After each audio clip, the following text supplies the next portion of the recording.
Hey everybody, Devin from Dr. Garage here.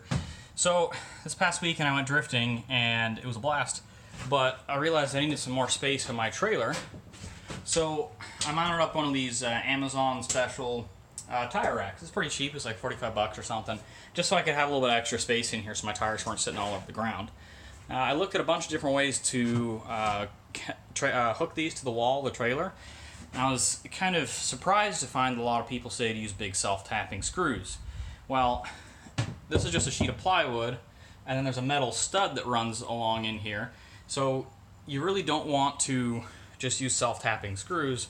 What I actually did was I drilled all the way through. I found where the stud was, I drilled all the way through, and then bolted it through the wall. That way I've got a little bit more retaining power or something, whatever you want to call it.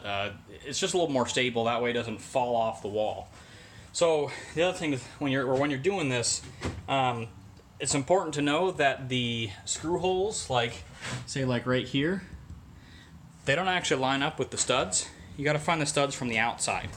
So when you go to the outside of the vehicle or of the trailer, all the screws that you see, so these guys, they